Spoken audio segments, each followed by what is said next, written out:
For the next hour and 30 minutes, this program will present in person such bright stars as... Louis Armstrong. Bob Hope. Deborah Carr. Frankie Lane. Jerry Lewis. Dean Martin. Dorothy McGuire. Jimmy Wallington. Meredith Wilson. And my name, darlings, is Tallulah Bankhead.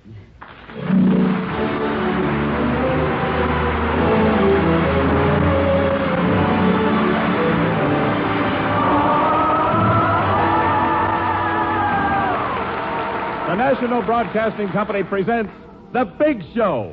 So listen, America, the curtains of America. We're going to fill your parlor full of stars. The Big Show. 90 minutes with the most scintillating personalities in the entertainment world.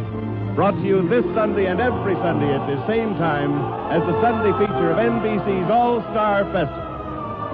And here is your hostess, the glamorous, unpredictable Tallulah Bankhead.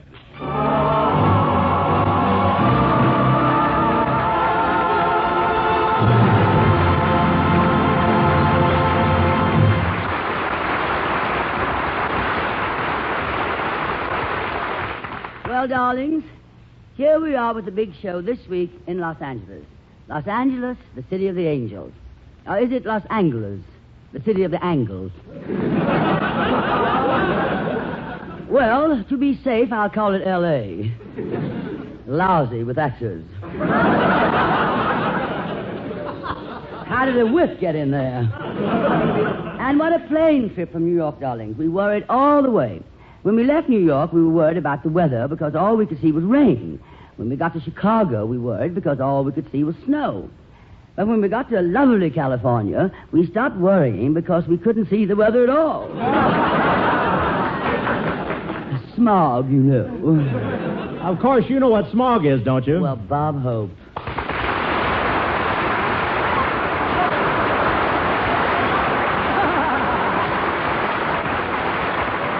Thank you. Smog is nature's protection against the glare of Crosby's shirts. Or, smog is the stuff they invented to protect the oranges from the smudge spots. Or... Just a moment, darling. La Brea Tar Pits, Madman Munts, Mulholland Drive, Wilshire Bus, and Hollywood and Vine. What's all that, darling? I just wanted to get all your local jokes out of the way so we couldn't clutter up the rest of the big show. Wow. Well, you left out Anaheim, Azusa, and Cucamonga. We don't mention them on this network. Oh, I see. You mean on account of J.B.? That's exactly what I mean, darling. Well, what have you got against Joan Blondell? I am not referring to Joan Blondell. It just happens to be a name I'd rather not mention on the show. Now, Bob, what have you been doing lately? J.B., a name you can't mention on this show. Oh, I know. Isn't that stupid? I mean, of course, Jetty Bavis.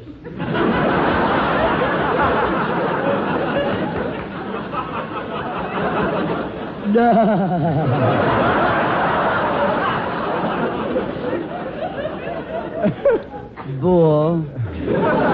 Oh, Jack Boer, of course. Look, Tallulah, I'll tell you why I came over here. Besides grabbing a little loot, I want you to do a guest shot on my radio show. Oh, darling, do you have a radio show of your own?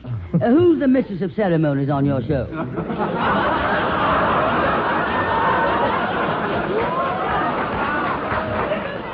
Nobody. Who's the mistress of ceremonies on your show? Don't tell me you haven't heard my show back east every Tuesday at 9 o'clock. I never get up that early, darling. No, honey, you're thinking of just plain Bing. I'm on Tuesday night from 9 to 9:30. Oh, only half an hour. Oh, Bob, I'm terribly sorry, darling. What do you do with the other hour? We wait for the laughs to come in. Look, let me set you straight in this radio racket. All comedy shows are a half hour. I beg your pardon. My show's an hour and a half. I beg your pardon. It only seems that long. How about it, Tallulah? Will you come on with me next Tuesday night? We rehearse the script Monday morning, and we rehearse with the orchestra Monday night, and we have a complete dress rehearsal Tuesday afternoon. We go on the air with the show Tuesday night. Oh, that fits in perfectly with my plans. I'll be there at rehearsals Monday morning, and with the orchestra Monday night, and at the dress rehearsal Tuesday afternoon. I just won't be able to make the show Tuesday night, darling.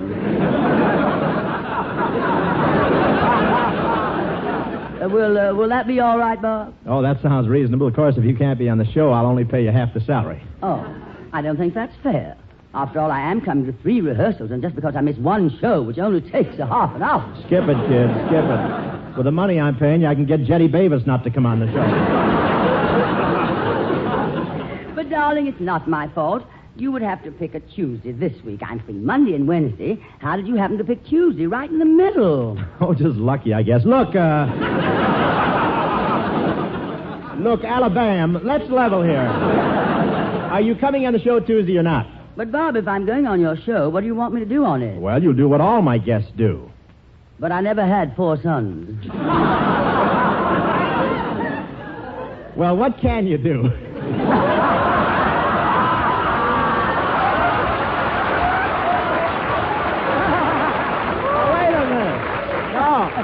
That's not supposed to tie in, you know. I promised him I wouldn't read it that way. I didn't do it, honest. Now, Bob, control yourself. Well, what can you do? I sing.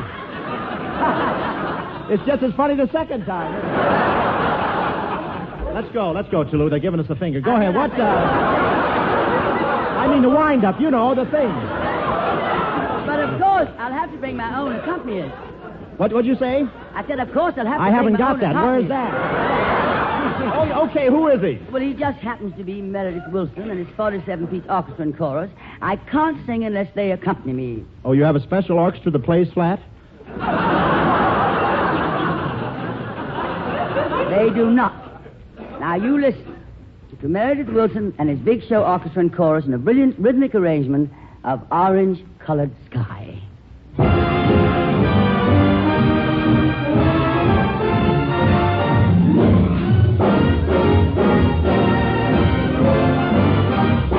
I was walking along, minding my business, when out of an orange-colored sky, crash, bam, alakazam, wonderful you came by. I was walking along, drinking in sunshine, when out of an orange-colored view, crash, bam, alakazam, I gotta look at you. One look and I yelled, timber, watch out for flying glass. Then the ceiling fell in and the bottom fell out. I went into a spin and I started to shout, I've been hit. This is it, this is it. I was walking along, minding my business, when love came and hit me in the eye. Crash! Bam! Alakazam! Out of an orange-colored sky.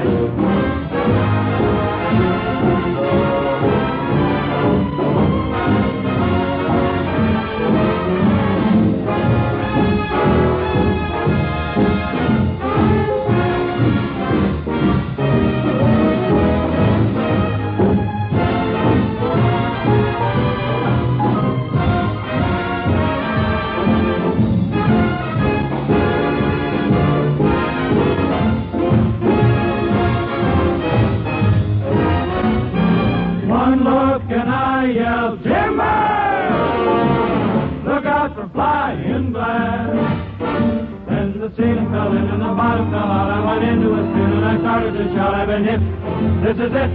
This is it! I see it! I was walking down the street, the birds were singing kind of sweet. I didn't have a single care, my heart was freer than the air. And then a flash! Bam! Alakazam! Out of an orange-colored purple sky, pretty green polka-dotted sky. Flash! Bam! Alakazam and goodbye!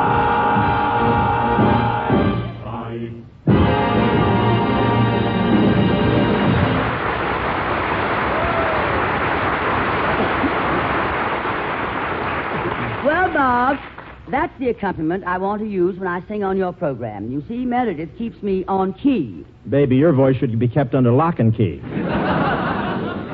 What's the matter, Miss Bankhead? Didn't you like my number? What's your problem, Meredith Wilson? I only said, didn't you like my orchestra number, Miss Bankhead? Of course, darling. Now, look here, Bob. If you're implying that my voice is bad... Now, wait a minute. I'm no music critic. Don't start sending me any letters.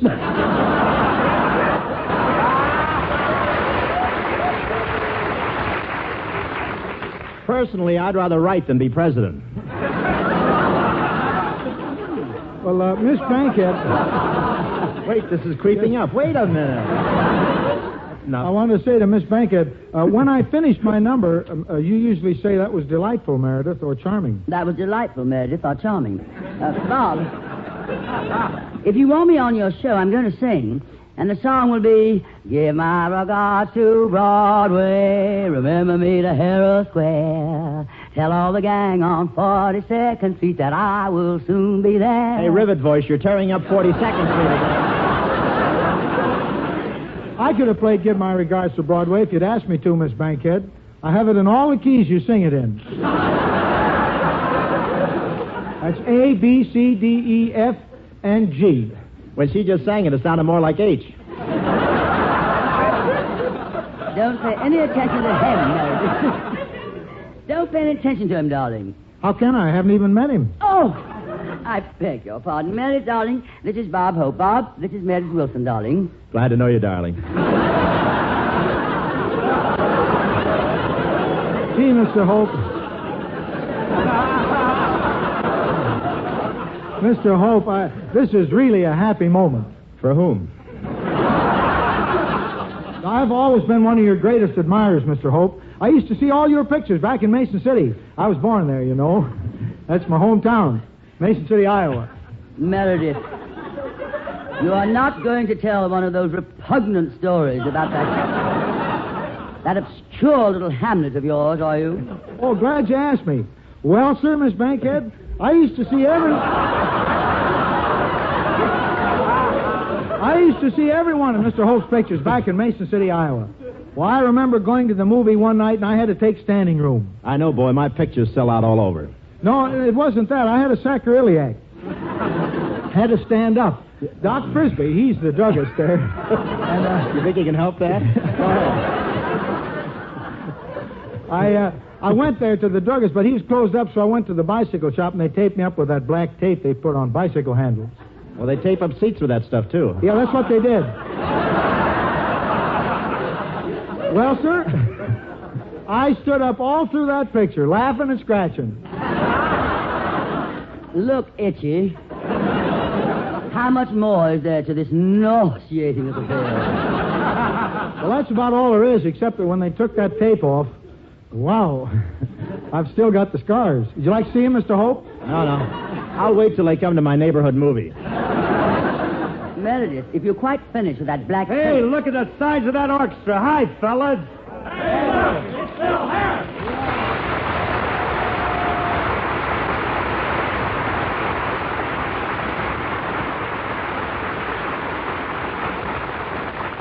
Hey, go right on, fellas. Don't let me stop the show. I'm just cutting across to my studio.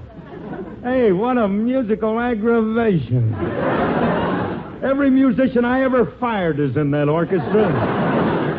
Look at that violin section. Who's got the rosin concession there? Mr. Harris, I don't know how you managed to stagger into this studio, but if you don't crawl off before I count to 1, which I understand is as high as you can count, I will have you forcibly ejected. Ejected? Well, push, pull, and click. Hey, Bob. Huh? Hey, Robert, what are you doing on this program? Mostly straight lines.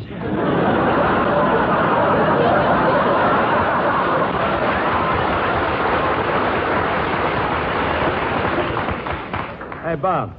Hey, Robert, who's the bass tomato? Well, this tomato's going to be a surprise. It's Tallulah Bankhead. That's Tallulah Bankhead? Yeah, that's what you like about the South. Well, corn my pone if it ain't a Lantzman. And what carpet bag did you creep out of, Mr. Harris? Baby, don't fight me. I'm filthy. I don't care what state your clothes are in.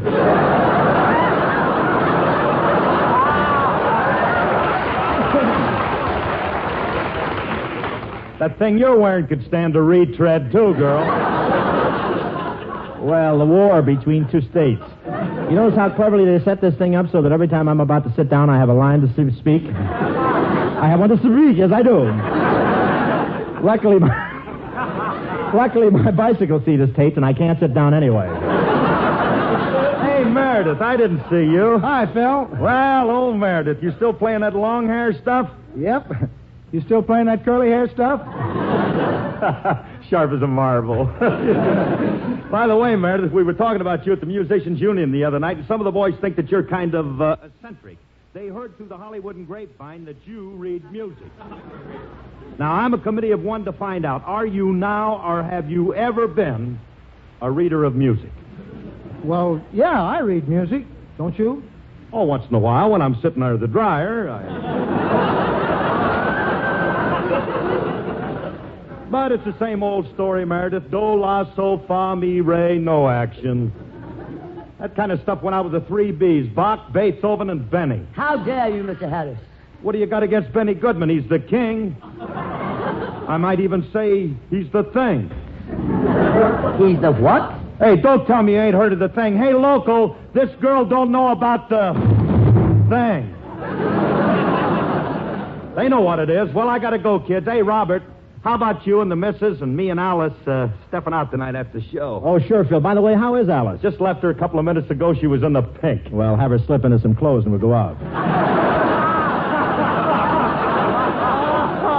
Oh, Robert, gee, I wish I'd have said that. I could use that on my show today. You will. Well...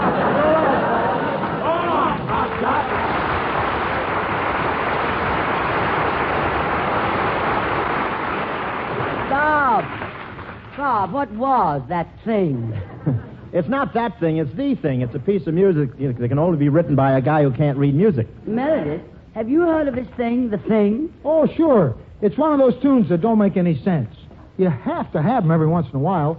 Like, I remember back in Mason City, Iowa. Oh, dear. Meredith, we're not going on tour through that one-night stand again. Oh, I was just talking about things like the thing. Like we used to have. You remember Yes, We Have No Bananas? That was before my time, darling. Your time was before bananas.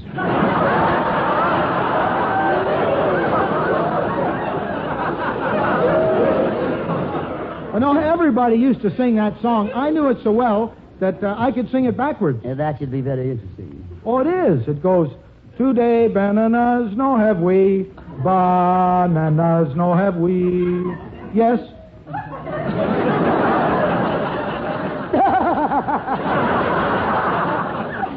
And that's the thing. Oh, no, the thing came later. First we had this.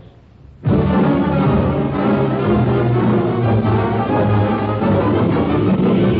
we have no bananas. We have no bananas today. With green beans and onions, cabbages, scallions, and all kinds of fruit. And say we have an old-fashioned tomato, Long Island potato.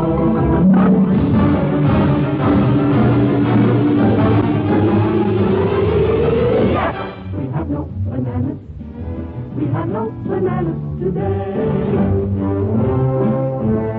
And then we had another one. This was really the thing, called Three Little Fishes.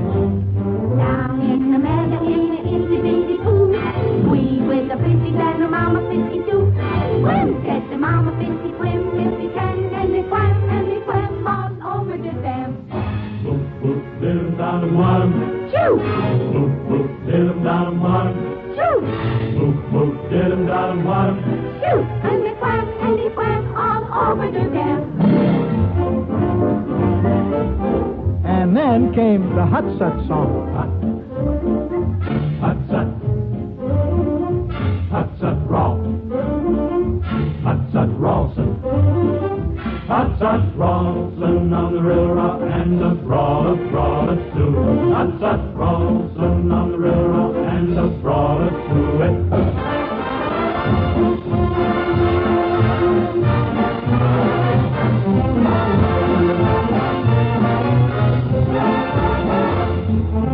Tut-tut, Rawson. Tut-tut, Rawson. Tut-tut.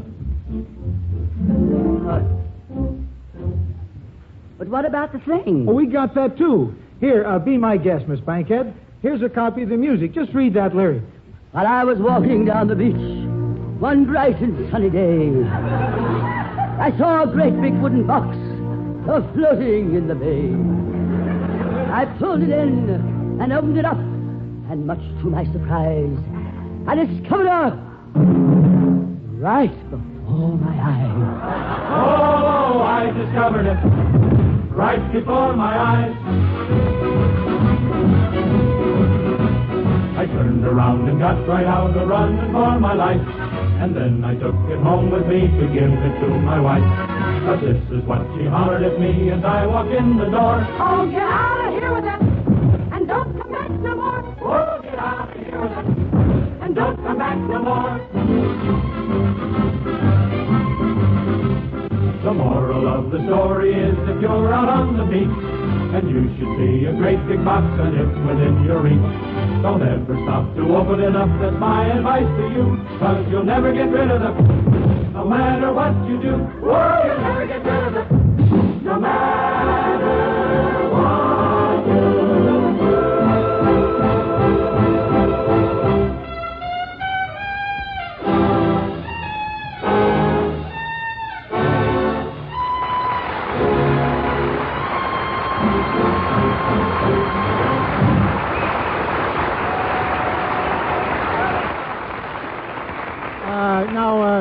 Does that answer your question, Miss Bankhead? Well, darling, I can't say very much for the melody, but I must admit the lyric was quite dull.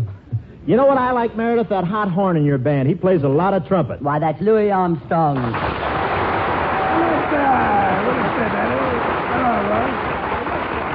Louis, darling, what are you doing in the orchestra? Come over here. Hello, Tallulah. Louis, how are you? Oh, I want you to meet Bob Hope. Oh, I know this cat, man. He's gone.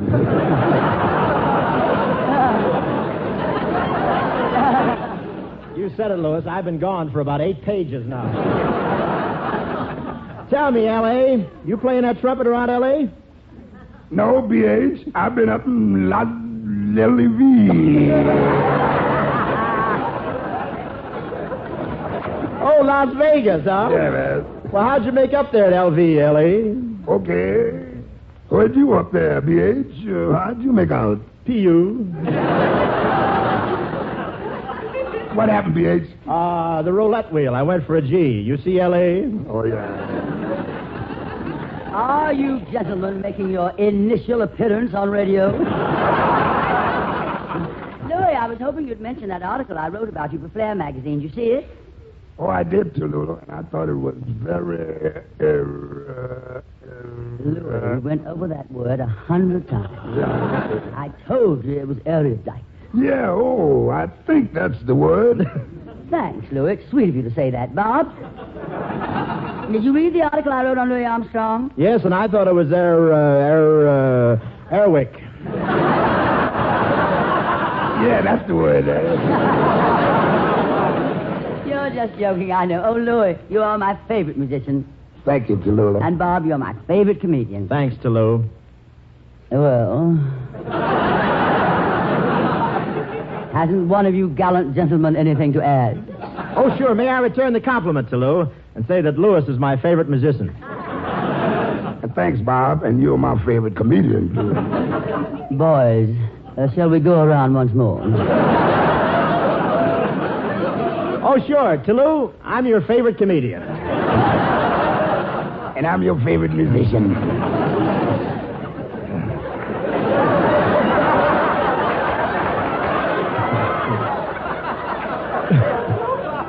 This is fun. Let's play it again. Huh? This time for money. If anybody's going to play anything, Louis is going to play his fabulous trumpet. How about it, Louis? That's what I came here for.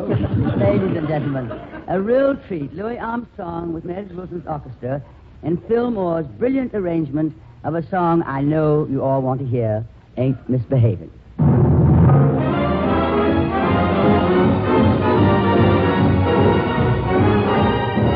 No one to talk with, all by myself. No one to walk with, I'll not be on the shelf. Misbehaving, save my life. Oh, baby, it does find know for certain the one love through reflecting you that I'm thinking of. Misbehaving, oh, baby, how does do that? Like Jack Horner in a corner, don't go nowhere, and I don't care. All your kisses, what waiting for? Believe me, I don't stay out late, don't get a go. All my body, me and my radio, misbehaving, same love.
Was a great ever sax note. Louis, you know what my ambition is? I want somebody to make a recording with you.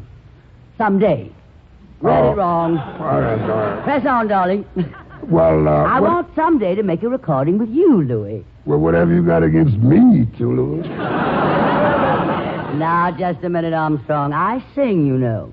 Oh, yeah, I heard about you singing. Oh, you heard about it really well? Mm-hmm. I was standing on Broadway, and a man came up and gave me your regard.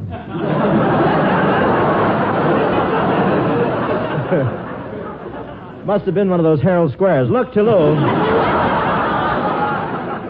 If you want to come on my program and sing, this might be a good time to show what you can do. Louis, how about it? Should you improvise a little something for Tousle Top? Anything you like. Okay, baby, let's hear something. If you're going to audition, let's do it now. I don't want you to louse up my show. Me audition? Me, Cleveland Indian. Besides, darling, I'm not prepared. Oh, you didn't bring your voice with you, huh? So much the better. Come on, I'll help you out. Oh, no, Bob, no. Oh, come on, let's make her sing. How about it, folks?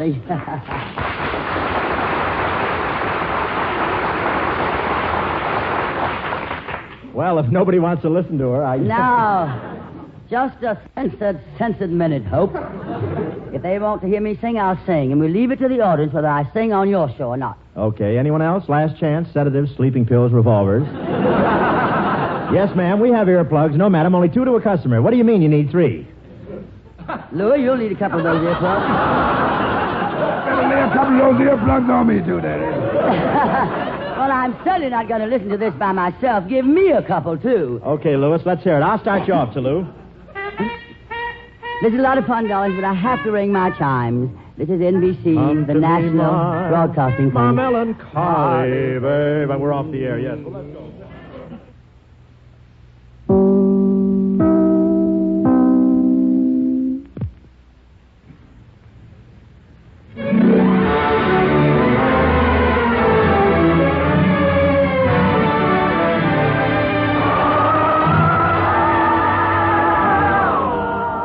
The Big Show.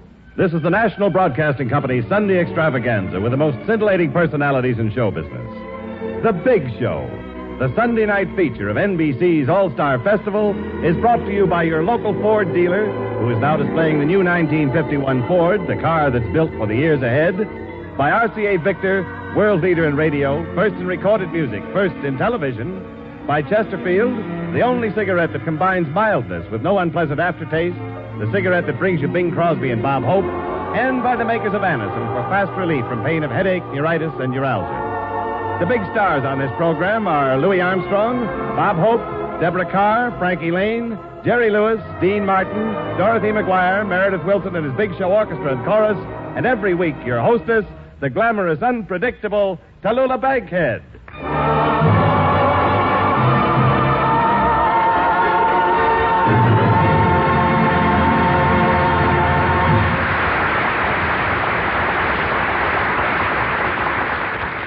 Yes, darlings, this is Tallulah, broadcasting from Hollywood, Bankhead, telling you that if you don't listen to the Big Show, you're a big smo. Or if you're in a stew and you don't know what to do, listen to Tallulah. And you'll never be blue. So new. Well, Tallulah Bankhead, Girl Burl. Well, Bob Hope.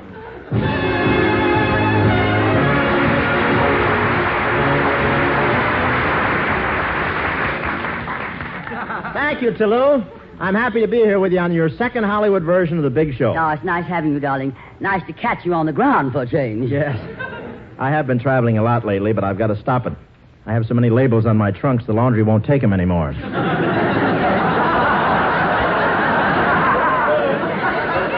And, Bob, darling, I know the sacrifice you're making, giving up the Los Angeles Rams Chicago Bears championship game at the Coliseum. And you're not kidding, but that's all right. I've got to keep working. After all, I'm a comedian. I have a government to support.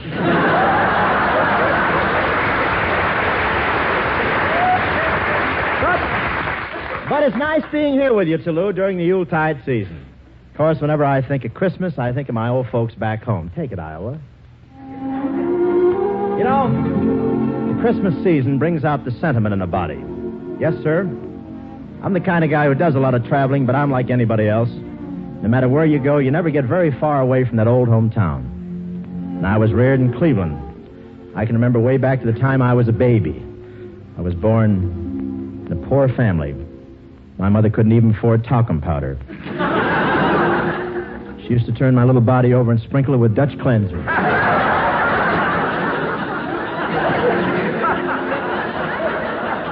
Till I was 10 months old, I didn't know whether I was a boy or a kitchen sink. That's why at Christmas time, I like to go back to Cleveland to see my folks. And they're always happy to see me. Of course, they're just as happy getting it by mail, but I always feel sentimental about my hometown. With all the friendly faces, the familiar buildings, Main Street, Elm Street lying parallel to it, and my Uncle Louis lying parallel to both. People said he was a drunkard, but he wasn't. He only drank a little bit to steady himself. Sometimes he got so steady he couldn't move.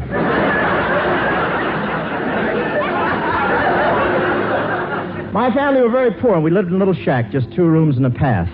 But even though...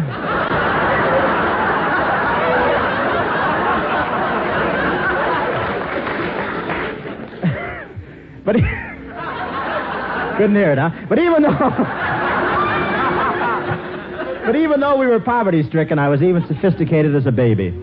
I was so high class I wouldn't suck my thumb till they put it in a cigarette holder. But my mother was one of those dear hearts and gentle people. She tried to raise us right even though we were broke. She couldn't buy us underwear, but she did the best she could. She lined us all up and painted buttons on our stomachs.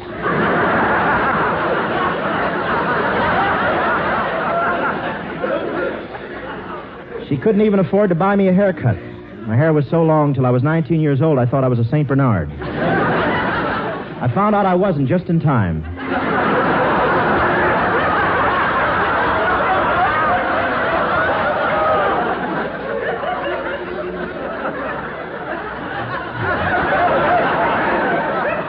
I was going steady with an Airedale.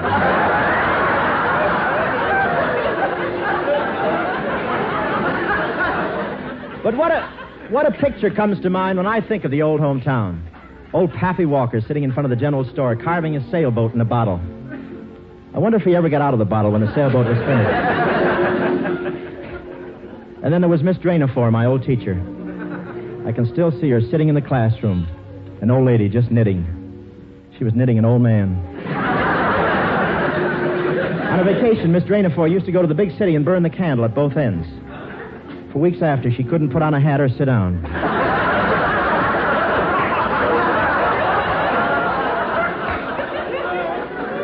And when I think of the Yuletide season, I always think of my parents. My father was a great man and a big practical joker, too. So was my mother. They finally played a trick on each other. Me. You know, I started the first quiz show in Cleveland. When I was born, my father took one look at me and asked the doctor, "What is it?" Doctor answered, "Well, I missed that one. Can I stand by for the jackpot?" Father was betting on a boy and mother was betting on a girl. But Doctor won. He had me across the board.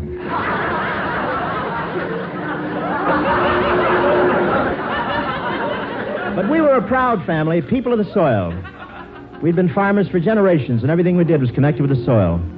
In fact, we were the dirtiest family in the state. But it was a happy family. My father worshipped my mother. He got her everything. He wasn't wealthy. He was a shoplifter. When he walked out of a department store, the whole left side of the building sagged.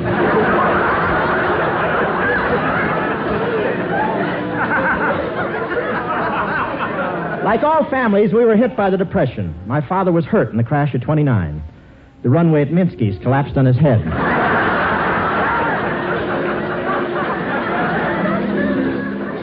Well, before I knew it was time for me to go to school.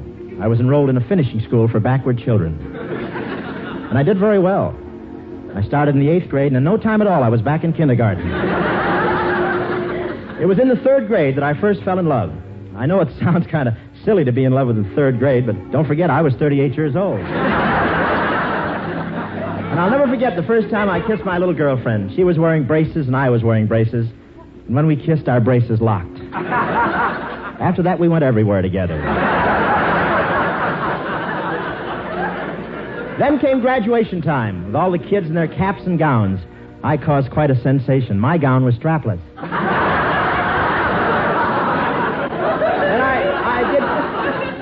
I did very well in sports at school. I had a typical athlete's physique. Big chest, hard stomach. But that's all behind me now.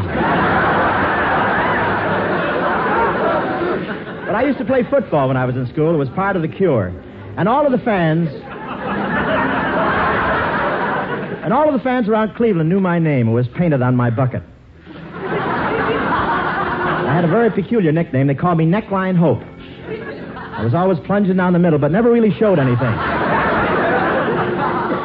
My first year, I was disqualified from playing football for a scholastic reason. Stupidity. I thought the big 9 were my toes. It was right about then that I met her. Yes, her. I never did find out what her name was. She was a vision of loveliness. She had long blonde hair and luscious red lips, which she wore in a bun on the top of her head. But the best part about her was that she was tattooed. That made it nice for me because I couldn't afford a television set. So we almost broke up. I'd seen the picture before. We were very much in love. She called me baby, and I called her my little pussycat. I called her pussycat because I thought she'd take the hint and shave off her whiskers.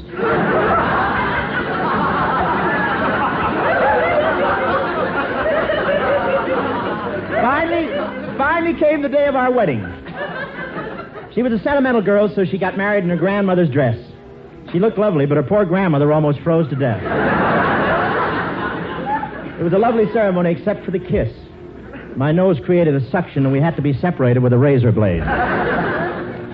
Yes, we were married. And tomorrow marks our 25th anniversary. It'll be 25 years since we've talked to each other.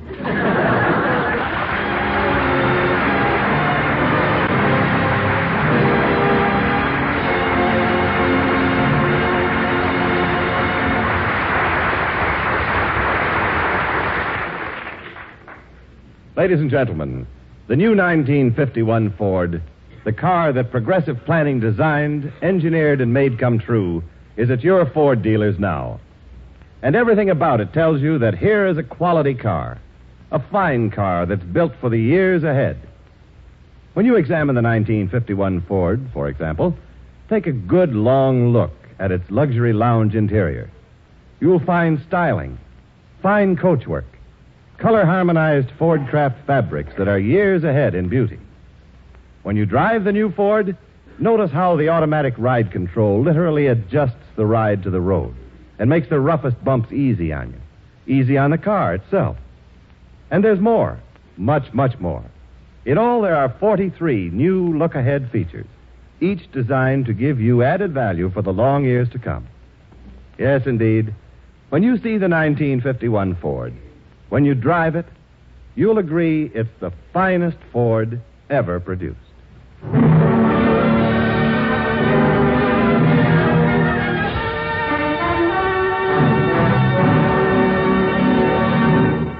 And now, darlings, the two young Paramount stars who have taken the country by storm. The only comedy act in show business that can possibly follow Bob Hope, Dean Martin, and Jerry Lewis.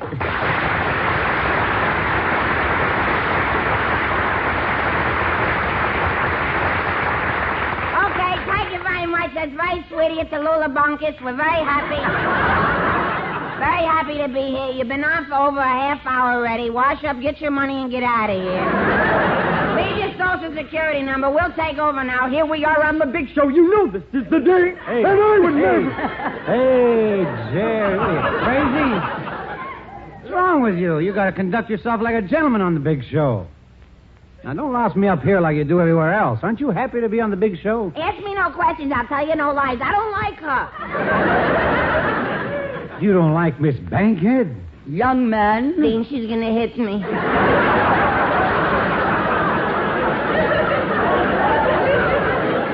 Ah, come on, Jerry. Now, come on, let's settle down. All righty, Dean. We'll have a cottage. All righty, Dean.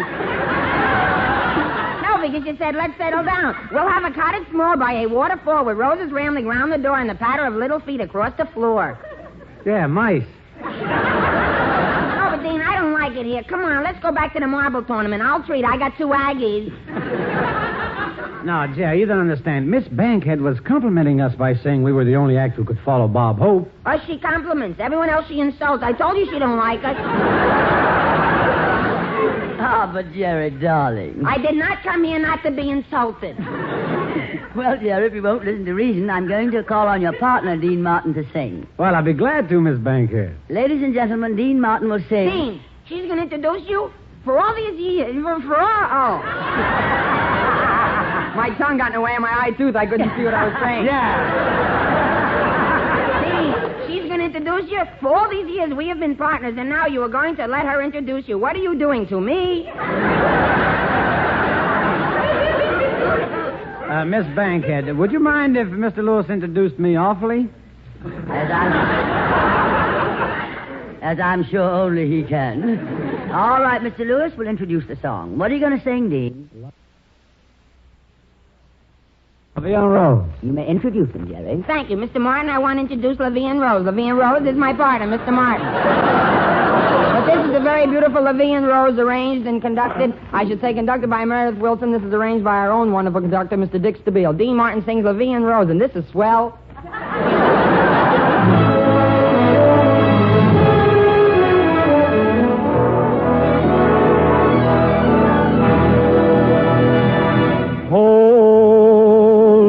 Close and hold me fast. The magic spell you cast. This is love,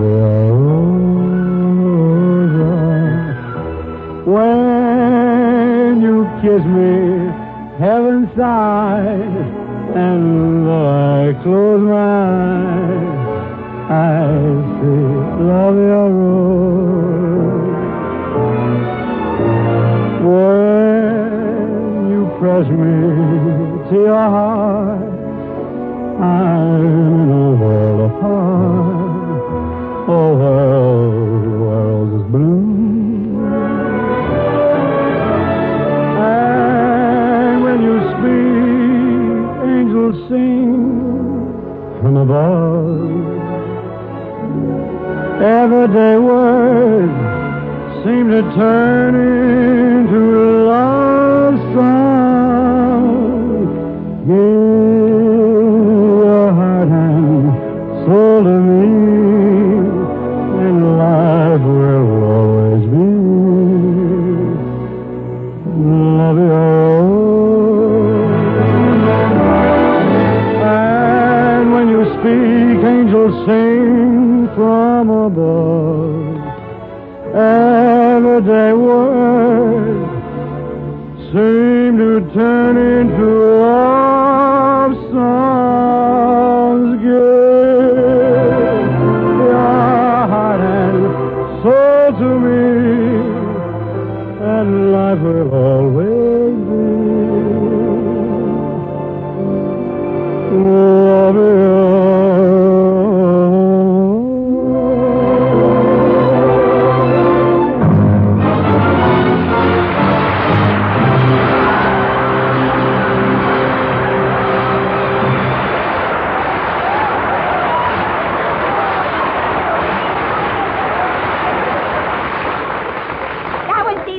Darling, you're darling, darling. Darling, darling, darling. Dean, come here. Is she for real? Don't think she makes a living. Now, Jerry, don't tell me you've never heard of Tallulah Bankhead. Jerry, I'm speaking to you. Why don't you answer me? You told me not to tell you I never heard of Tallulah Bankhead. I made a boo-boo. Look, Jerry, you made a double boo-boo. Tallulah Bankhead is a great stage actress. Surely you saw her in Private Lives. I don't butt into other people's business. No, Jerry, it was a stage show. Didn't you see it? I don't remember. What was the picture playing with it? There was no picture playing with it, just a stage show. She's been in a lot of stage shows. She played in Rain. That's how she got so hoarse?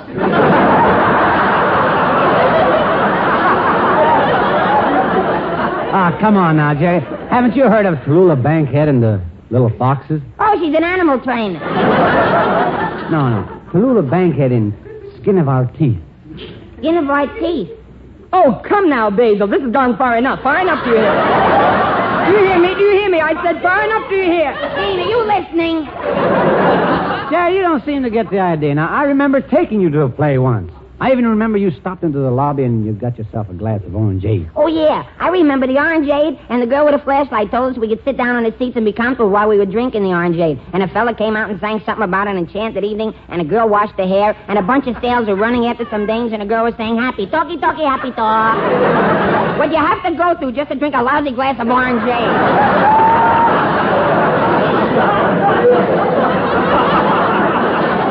Yeah, that's the place, Jerry. I went back there, you know. There was such a crowd waiting I couldn't get in. I guess everybody found out they have the best orangeade in town. Now you got it. That's it. Tallulah Bankhead in the theater. Oh, now I know. She's the one who makes the orangeade. From this, she makes a living. Ah, Jerry, stop being so stupid. So how will you make a living?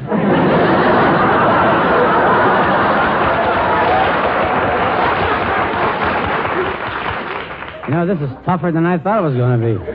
Please be patient with me, Dean. I've got a terrible headache. Where do you keep it? Ha, ha, ha, ha. That's very funny. You see, I said I got a terrible headache, and he says, where do you keep it? He's making out like I haven't got a head. Joke over. You don't have to explain my joke. So, Dean, what are friends for? All right, come on, let's get back to the theater. I'm not thirsty. Well, boys, how's it going? Dean, she's back again. Don't let her hit me. Oh, why don't you stop? She won't hurt you. Could I feed her?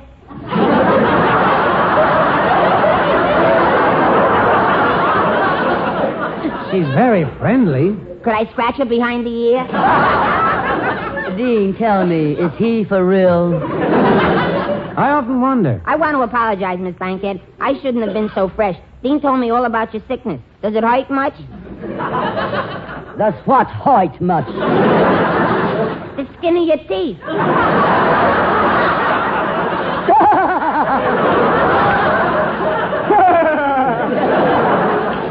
Why, you little half-sized, half-idiot, half-imbecile. Dean, she did it. She likes us. We're in. She insulted us. She didn't insult me. Dean, don't worry. She said half. We're partners. You get half of everything I get.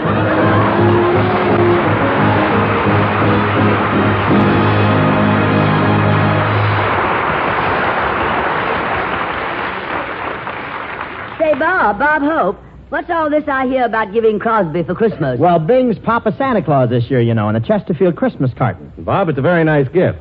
I've already bought several. But tell me, why aren't you on the Christmas carton, too? Well, I was supposed to be, Jimmy, but old Sag has gotten so fleshy there just wasn't room. Seriously, folks, Chesterfield Christmas cartons are the best thing you could give or get because Chesterfield is the milder cigarette, and you can prove that yourself. Just make the Chesterfield mildness test. Buy Chesterfields. Open them and enjoy that milder, mellow aroma. Now light one up, and you'll know Chesterfield's milder because it smokes milder. Another thing you'll notice, Chesterfield leaves no unpleasant aftertaste. That fact has been confirmed by the country's first and only cigarette taste panel. So for all the smokers on your list, give Crosby for Christmas. Give Christmas cartons to Chesterfield, the only cigarette that combines for you mildness with no unpleasant aftertaste.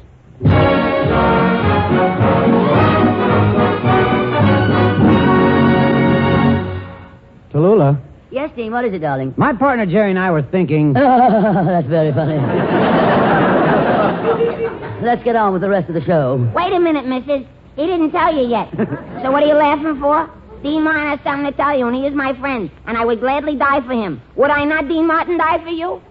Sure he would. Go ahead, Jerry. Sure. Drop dead. I can't die today. I don't feel so good. Darling, stop being morbid. What were you going to say, Dean? I speak. We would like to meet... We would like to meet Mr. Bob Hope in person and make a deal with him. Do you think he'll sell us some jokes or maybe trade us some jokes? Well, why don't you talk to Bob about it?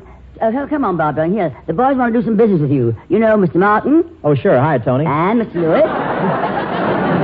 And Mr. Lewis. Hi, Joe.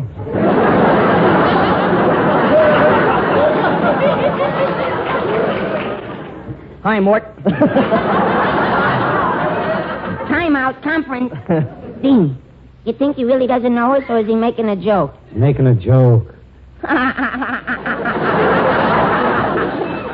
Darling. Mr. Hope, would like to consummate a little deal with you. Would you sell us some jokes, or maybe you'd be interested in trading a few jokes? Well, I don't get you. Well, I'll give you, for instance, I'll give you a brand new joke I made up today out of a magazine. For one of your old jokes. Well, what's the joke? A joke. You say to somebody, I went to see Albert Einstein, and somebody says, how did you find him? And you say, I pushed back his hair, and there he was. Now you give me one of your old jokes. No deal. Now, wait a minute, Mr. Hope. Don't pass that joke up. You know, there are two other jokes you can make out of it. Now, like, how did you find your steak? Oh, I pushed back the potatoes, and there it was. Or, how did you find the West? I pushed back the Indians, and there it was. If anybody asks me how I found Martin Lewis, I'll say pretty dull. All right, Mr. Hope. I'll make the supreme sacrifice. I got a brand new Groucho Marx joke. Really? Brand new? Bet your life. Okay, I'll trade you even up. Somebody fall down? What was that? Brand new? I bet your life. That's well, anyway, okay. Somebody's wearing a neon nose here. I don't know. Say, okay, I'll trade you even up for a brand new Phil Harris. All right, that's the deal. Let's see it. Oh, no, sight unseen. Okay, here you are. I got it written down here. Okay, and here's yours. Wait a minute, fellas. You're playing without me? Who blew up the ball? So I want to trade, too. I got a brand new Fred Allen. I'll trade you for that Phil Harris. That's a trade, kid. Here you are. And here are you. Now, let me see what this says. Yeah, let's read them. How did you find Albert Einstein? I pushed back his hair, and there he was.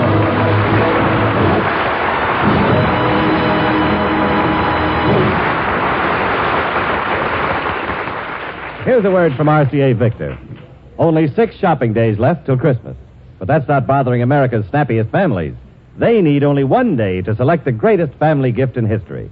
An RCA Victor complete home entertainment combination.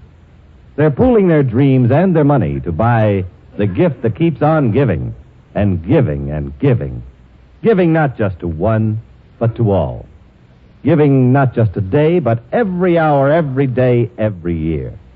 Giving not just RCA Victor radio or recorded music or television, but all three combined in one magnificent cabinet. Why don't you join together and agree this minute to meet each other next Monday at your RCA Victor dealers to choose your matchless RCA Victor radio phonograph television combination? You'll find it costs far less than you'd pay for each instrument separately. You'll find that your RCA Victor combination is the greatest gift each of you ever made to the year-round happiness of all of you.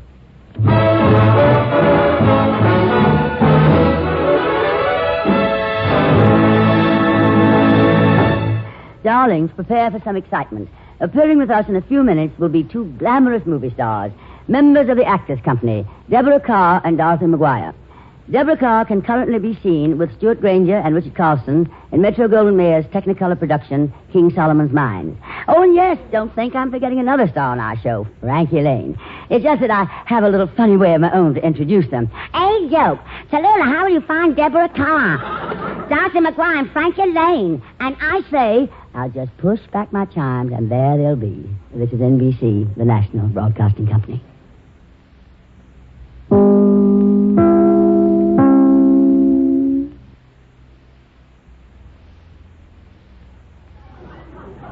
Well, darlings, I suppose you've noticed something unusual about our big show today. So far, there have been no women. Present company accepted, of course. But we are just about ready to make up for it. What with Deborah Carr and Dorothy McGuire on our show. Oh, what am I doing? There's still another man whom I haven't presented, and what a man. You know I'm here, Tallulah. I've already been on. Oh, not you, Bob. I'm talking about Frankie Lane. Well, what's so special about him? Let's skip Lane and get to the girls. Hey, Dean, look who's sitting there. Two big movie actresses. Well, don't get excited, Jerry. So are we. We're movie actresses.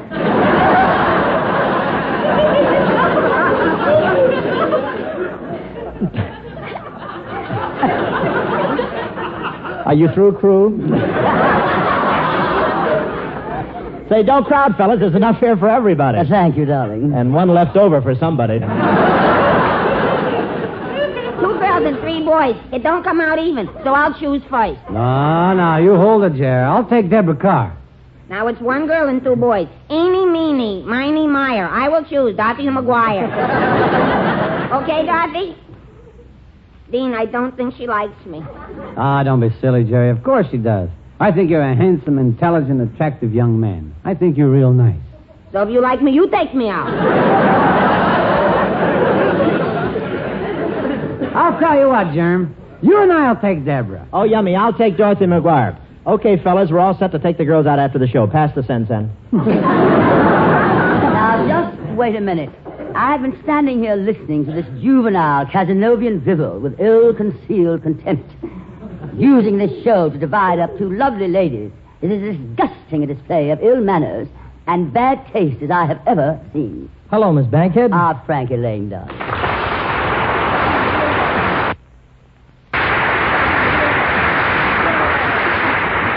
You're just in time, Frankie. You're just in...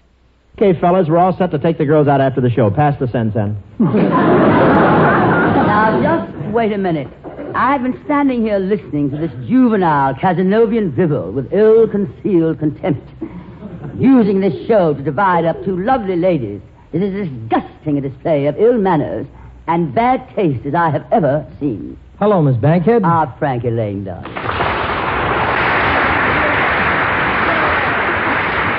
You're just in time, Frankie. You're just in time. 3 of us couples are going out after the show. Okay, I'll take Dorothy McGuire. She's spoken for, darling. So, okay, I'll take Deborah Carr. Sorry, someone's taking her. Well... Well, I could call my wife. Maybe she'll want to go. Isn't he sweet? Well, what about me? Well, if my wife can go, we'll need a babysitter. What? Sing your song, Lane. Okay, I'm going to live till I die. Meredith, if you please. If you're troubled by the blues, wise up before you reach the end. Oh, don't be so unhappy, my friend. Be like me. I'm gonna live till I die. I'm gonna laugh instead of cry. I'm gonna take the town and turn it upside down. I'm gonna live till I die. They're gonna say, what a guy. I'm gonna play for the sky. Ain't gonna miss a thing. I'm gonna have my fling. I'm gonna live till I die. The blues will lay low. I'll make them stay low. They'll never trail over my head. I'll be a devil till I'm an angel. But until then, hallelujah, gonna dance, gonna fly. I'll take a chance riding high. Before my number's up, I'm gonna fill my cup. I'm gonna live till I die. You gotta laugh instead of cry. You gotta play for the sky. You gotta sing and have your fling. So I'm gonna laugh. He's gonna laugh. I'm gonna play. He's gonna play. I'm gonna sing, smile, dance, and live. Till I die. I'm gonna laugh instead of cry. I'm gonna take the town and turn it upside down. I'm gonna live till I die. They're gonna say, what a guy. I'm gonna play for the sky. Ain't gonna miss a thing. I'm gonna have my fling. I'm gonna live till I die. The blues will lay so low. I'll make them stay so low. They'll never trail over my head. I'll be a devil till I'm an angel. But until then, hallelujah, gonna dance, gonna fly. I'll take a chance riding high. Before my number's up, I'm gonna fill my cup. I'm gonna live till I die. Live until I die. Before my number's up, I'm gonna fill my cup. I'm gonna live until I die.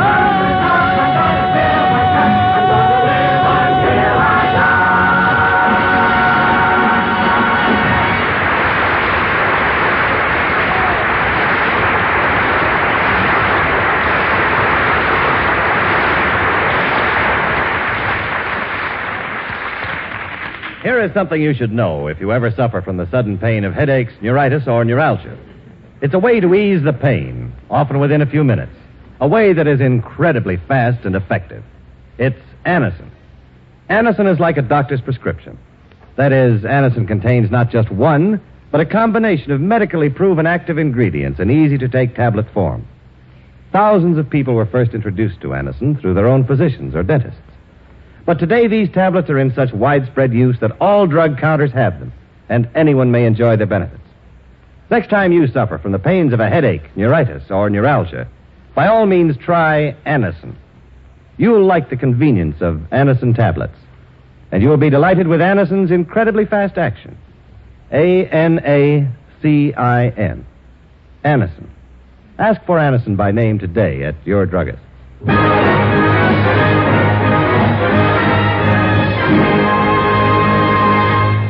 Ladies and gentlemen, we welcome to the big show the Actors Company of Hollywood, which is composed of some of the outstanding creative artists in Hollywood who have brought the living American theater to the West Coast. Tonight, the Actors Company has graciously invited me to appear with them in a radio adaptation of Clare Boothe Luce's Broadway play, The Women. The scene is in the living room of Mary Haynes on Park Avenue, the time, afternoon, the occasion, canasta. Dorothy McGuire appears as Peggy, Deborah Carr as Mary, and I play Sylvia. Ladies and gentlemen, the Actors Company.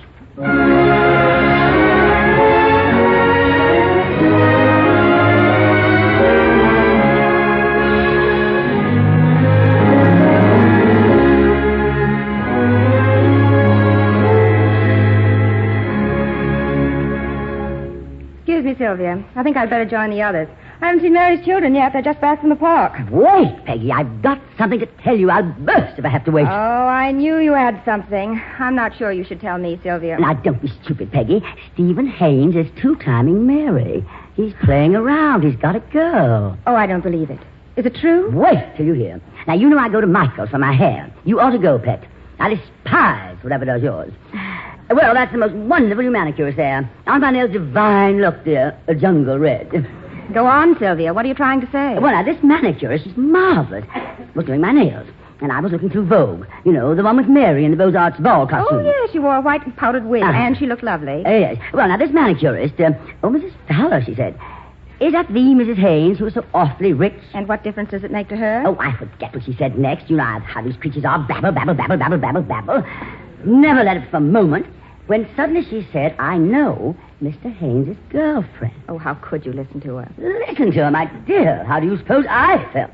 I couldn't very well shut her up. I mean, I had to find out who the other woman was. Does Mary know about this? No, but she's bound to find out. If a woman's got any instinct, she feels when her husband is off the reservation. I know I would, but not Mary.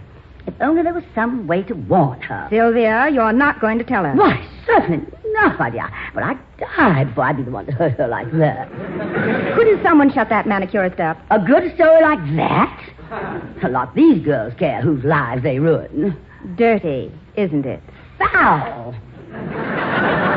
My dear, the whole thing's disgustingly unfair to Mary. I feel her like a disloyal skunk. Well, just knowing about it. You know I worship Mary. She's my dearest friend in the world. Heaven help her. Shut up, Peggy. Here she is. Shut up. I'm so sorry to have kept you. I was talking to Stephen. Where are the others? They're in with the children, Mary. Well, darling, how is Stephen, the old dear? And did you give him my love? I did, Sylvia. Stephen's not so well. Oh. What's the trouble? Nervous indigestion. That's why I have a plain cook now. Oh, there's nothing worrying Stephen. Oh, no, he's just been working late. He's not coming home again tonight. Oh, are you sure it's work, darling? You're not a beautiful blonde. Oh, Sylvia. Well, Stephen's a very attractive man. Isn't he? I can't imagine why he hasn't deserted me for some glamorous creature long ago. Oh, Mary, you do sound smug. Oh, let me be, Peggy. How can you be too sure of what you believe in most? I wouldn't be sure of anyone if you were able to get up and totter across a room. I always tell my spouse, if you ever manage to make a fool of me, I'll deserve what I get. You certainly will. Oh, Mary, have you seen my new nail color? How do you like that? It's attractive, Sylvia. Oh, you can't imagine how it stays on. I get it at Michael's. You want to go, Mary? Sylvia. Oh, a wonderful new manicurist. Olga's her name. She's marvelous. Let's play canasta. Now, look, Mary, they call it jungle red. It looks as if you've been tearing at somebody's throat. Well, that does it, Peggy. I'll never tell you another thing. That will be just fine. Now, girls, I really do like Sylvia's polish. It's new and smart. Michael's, Olga, jungle red. I'll remember that. Shall we cut the deal, Sylvia, you and I? I feel lucky today. Do you, darling? Well, you know what they say, lucky in cards.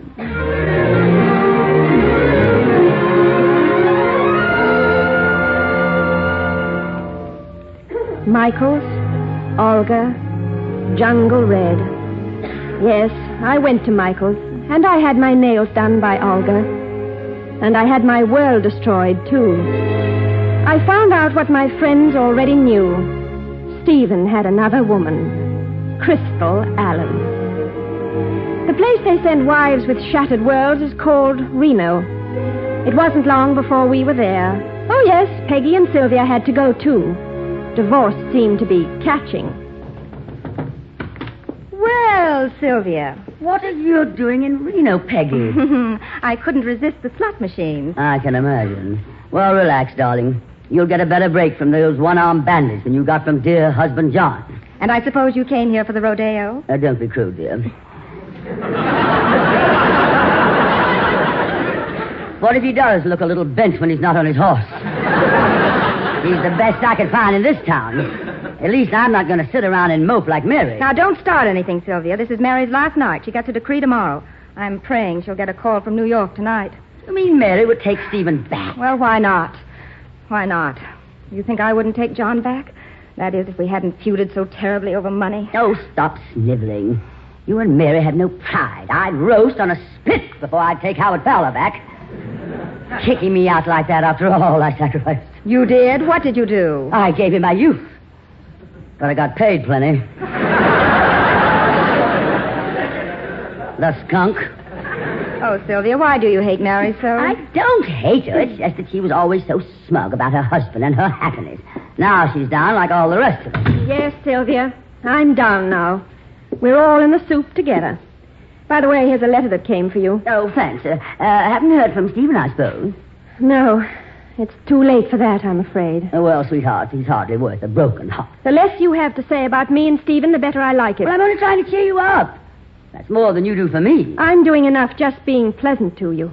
Ah, you have got the gist still. Now, you let Mary alone. We're all in the same fix. Oh, I'm just trying to make her see that life isn't over just because Stephen let her down. I'm glad you've adjusted to the inevitable, Sylvia. What do you mean by that crack, darling? She means what we read in the New York papers this morning. Your husband is marrying Miriam Arendt of the Vanities. Why, you little bitch. No, Sylvia. Did you know this? Oh, Sylvia, why do you care? You don't love Howard. Oh, Mary, how could you do this to me? I'm terribly sorry, This Sylvia. humiliation, this carefully timed insult. And after all I've done for you. And what have you done for me? I warned you. I'm not exactly grateful for that. No, aren't you? Listen to me, you ball of conceit. You're not the object of pity, you suppose. Plenty of the girls that tickled to death you got what was coming to you. You deserved to lose Stephen, the stupid way you acted. But I always stood up for you like a loyal friend. What thanks do I get? You knew about this woman. You stood by gloating. Why Get out of here. Get out. I hate you. I hate you. I hate everybody. I hate everybody. You wait. Someday you'll need a woman friend. Then you'll think of me. Well, that is that. Oh, Mary, what are we doing here? What is happening to us? We're being written off the books, Peggy. But you haven't given up, Mary. Not really. You still think in your heart that Stephen will call. Don't you, Mary? Don't you? No. No, Peggy, it's too late. If he were going to call, he wouldn't have waited until now, the very last minute. We need someone to protect us from all this. A woman's best protection is the right man. And obviously your John isn't the right man, Peggy, and you'll forget all about him in another month. Another month? Oh, no. No, I can't stand it here another moment. Oh, I can't, Mary. I can't. But Peggy, what's the matter with you? I'm going to have a baby. Oh, Mary, what shall I do? Do? Well, there's only one thing to do. New York, operator. Peggy, what's the number? Eldorado 52075. Eldorado 52075. Oh, I can't tell him now. Oh, Mary, I know I was wrong, but it's no use. You just don't know the things he said to me, and I have my pride. Reno's full of women who all have their pride. Hello? Mr. Day, please. Reno calling. Just hold on a moment. Hello, John? Oh, no, I'm not sick. Oh, John, I'm going to have a baby. Oh, my dear. Are you? Oh, dearest. Do you? Oh, dearest, so am I. Of course I forgive you. Oh, yes, precious. Yes, lamb. On the very next train. Oh, Johnny, when I get back, things are going to be so different. And, dear, do you mind if I reverse the charges? Oh, Mary, I've got to pack. Oh, Mary, I can't bear to leave you here alone. Why don't you do something about Stephen? It's different with me, Peggy. Stephen is marrying another woman, but she doesn't love him. I do. That's the way it is. But, Mary, why don't you fight for him? Your marriage isn't really ended until you end it. Fight? Yes. Why not, Peggy? Why not? Fight the way other women fight. You're right, Peggy. It isn't ended, is it? If your heart doesn't say so, it's not ended.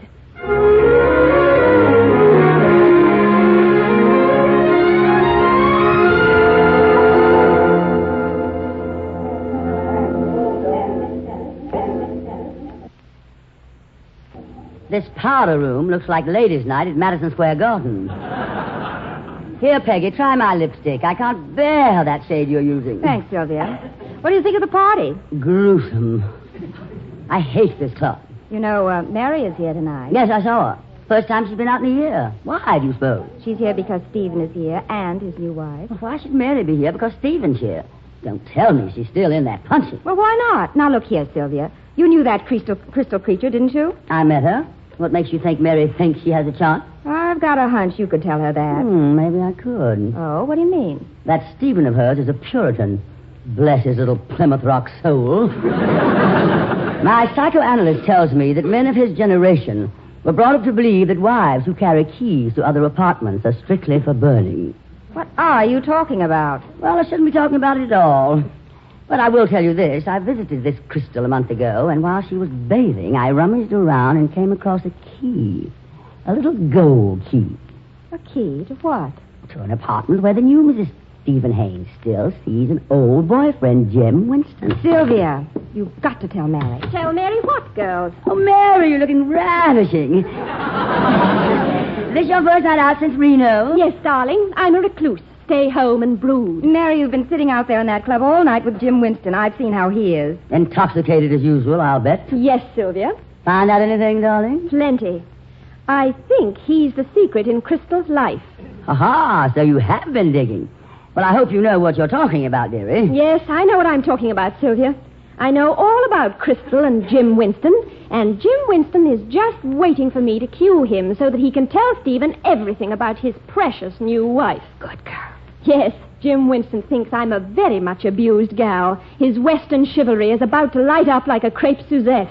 Well, this couldn't be the little Mary who put herself high on the pedestal above all us poor, downtrodden, unfostered females a year ago. Now, Sylvia, you have the proof Mary needs. Give her that key. What key? My darlings, I never become embroiled in divorce actions, other people's. I photograph terribly. Come on, Sylvia. For once in your life, play ball. Give Mary that key. Mary, do you mean you'll take that flooze's leftovers? I'll take him, thank you. I love him. Why, Mary, haven't you any pride? Pride? That's a luxury a woman in love can't afford. Well, what do you do if I give you the key? If it's what I think it is, I'm going out there right now and let Jim Winston tell Stephen the truth. The whole truth about Mrs. Crystal Hames. Then I'll move in and get him back. Why, Mary, I believe you will. Well, here, darling, take the key. Incidentally, Pet, it's for 807 Gothic Arms, a real flea bag. The elevator boys make excellent witnesses. Make way for a lady who is about to fight for her man and no holds barred. Why, Mary, what a dirty female trick. I had a year to sharpen my claws, darling. How do you like my nails, Sylvia? Jungle red, Pet. Good night, ladies.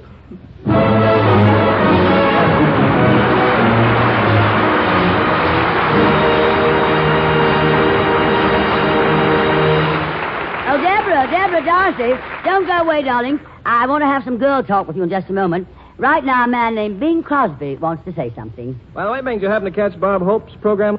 Oh, Ken. The Bob Hope show is an absolute must in the Crosby household. Good. Every Tuesday night, we all gulp our dinner down, then we dash madly for the radio. We all sit in a semicircle, and we pay strict attention. Oh. The first one to laugh has to wash the dishes.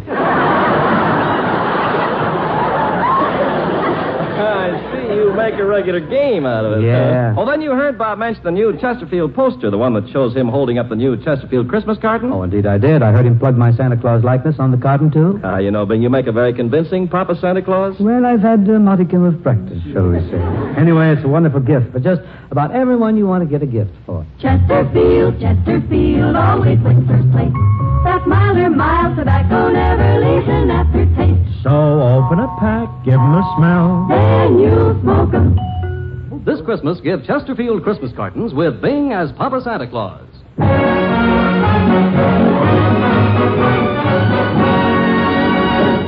Hey, Toulouse. What's it, Bob? Well, Dean Martin, Jerry Lewis, and I would like to do our version of the women. We call it the fellers. Well, let's hear it. Ladies and gentlemen, the Actors Company.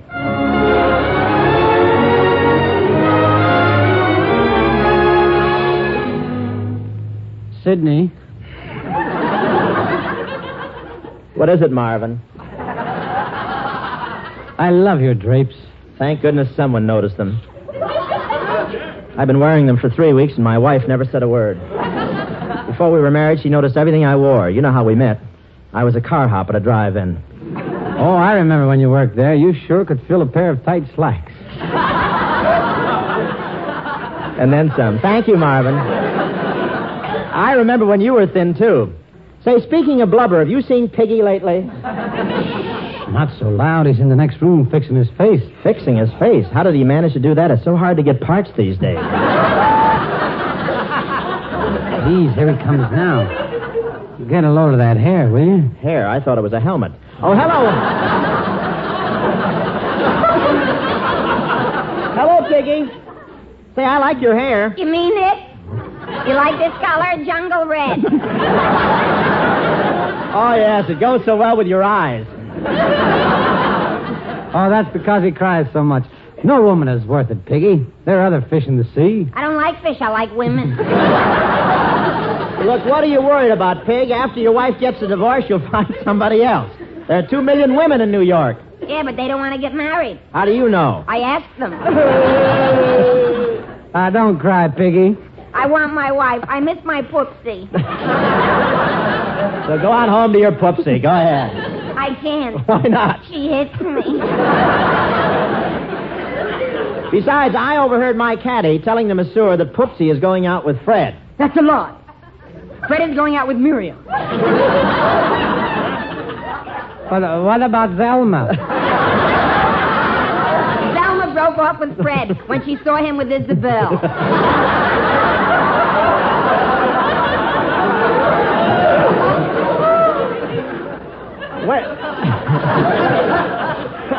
Isabel? Why, Isabel told Martha that Selma isn't speaking to Miriam since Dolores found that gold key to Maxine's medicine cabinet in Tallulah's slack.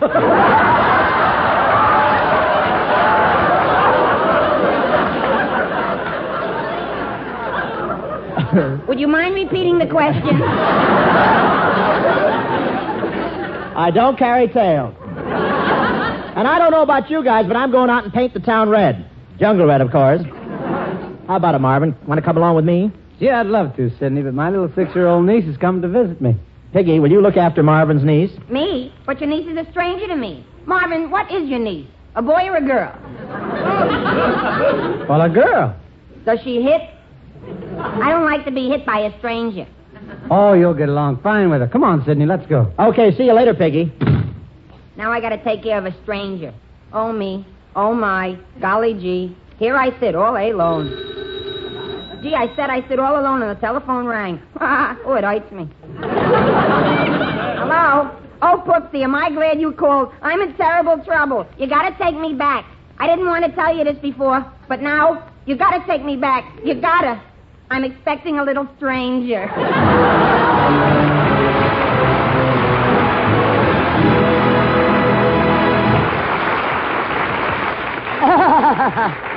That was real fun. Well, boys will be boys. And now to the girls. Come on over, Deborah Carr and Darcy McGuire. Aren't they lovely? Two famous movie actresses. We've all seen and admired many, many times. My very dear friends. Darlings, I keep forgetting which one of you is Deborah Carr. I am. And which one of you is Tallulah Bankhead? Darling, there is only one Tallulah Bankhead. Yes. And isn't her name Betty Davis?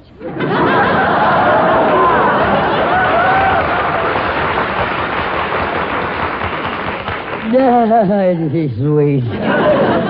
Darcy McGuire, Dottie, how are you, dear? I never think of you without remembering the brilliant Claudia that you were. Aren't you ever coming back to Broadway? Well, I think about it now and then, Tallulah, but my picture work takes all my time. It's not so easy as the theater. Oh, darling, the theater is quite exhausting. Exhausting? 2.5 hours a night from 8:30 to 11? What do you do from 11 till 8:30 the next night? I shake hands with my admirers. Of course. Motion picture work is all right, I suppose. I made one here a few years ago. Lifeboat. Doubt if you see it. Oh. Well, anyway, when I finished it, I dashed right back to my dear old Broadway. Didn't they ever call you back to make a sequel? Son of Lifeboat? Isn't she sweet? Oh, I've had offers, of course. But you were busy shaking hands. Yes, Deborah, darling. Well, it's all right to make a picture now and then, but I can't understand how you can stay away from New York so long. The home of the living theater. You especially, Dorothy. Born for the theater, you might say. Oh, I love California. We all do. The palm trees, the coconut trees, the banana trees. Well, of course, bongo, if you don't want to leave the Congo. But I prefer Broadway anytime. I don't know why. We have radio here, too, you know. Oh, Deborah, I'm not on radio alone. Besides radio, I take an active interest in the theater. I lecture, make records. I'm spread out all over the place. Yes, dear, but in that dress, it doesn't show at all. What? And besides, Tallulah, we don't only make pictures. We have a theater here, which is very much alive. The Actors Company. Oh, of course you have, and it's cute to dabble in the arts, I suppose. I'd be glad to join your little group if it will help you out. Oh, I'm sorry, Tallulah. It's the Actors Company. That was the unkindest cut of all. Deborah, you know my work in the theater. You remember me on the stage in England. Well, I was a small child at the time. Isn't she sweet? I see. The two of you against me. You began it. The two of you picking on me. You started picking on me. So I'm not a good actress, huh? Now, who was it said which one of you is Deborah Carr? Nathan Hale. What difference does it make? Was it a joke, or are your eyes bad? After I spent a lifetime in the theater. If you'll admit your eyes are bad, I'll apologize. You stand there and tell me I can't join your actors' company? Was it a joke, or was it your eyes? How the mighty have fallen. Was it your eyes? Look, how many fingers am I holding up? 12, so what? To think that the name of Zulu Banquet, a symbol of the living theater, should be destroyed and ground to ashes. This is the unkindest cut of all. Oh, Tallulah, I'm sorry. Oh, dear, Tallulah, please don't take it this way. Of course, you're a great actress. We were only joking. Oh, we apologize, Tallulah. It breaks my heart to see you crying.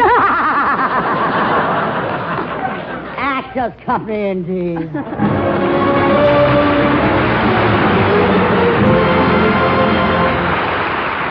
Well, darling, that's our show for this week. We're now off for New York again, from where we'll bring you next week, Sunday, Christmas Eve, and what a load of presents we'll distribute. Jimmy Durante, Bert Law, Robert Merrill, Margaret O'Brien, Edith Piaf, Fran Warren, Ed Wynn, and Meredith Wilson of the Big Show Orchestra and Chorus, and we are dedicating our Christmas Eve show to all our men in uniform all over the world. Until then, darlings, may the good Lord bless and keep you, whether near or far away. The Big Show, the Sunday night feature of NBC's All-Star Festival, has been brought to you by your local Ford dealer, who is now displaying the new 1951 Ford, the car that's built for the years ahead. By RCA Victor, world leader in radio, first in recorded music, first in television. By Chesterfield, the only cigarette that combines mildness with no unpleasant aftertaste. And by the makers of Anacin, for fast relief from pain of headache, neuritis, and neuralgia. Martin and Lewis appeared through the courtesy of Hal Wallace, producer of Dark City.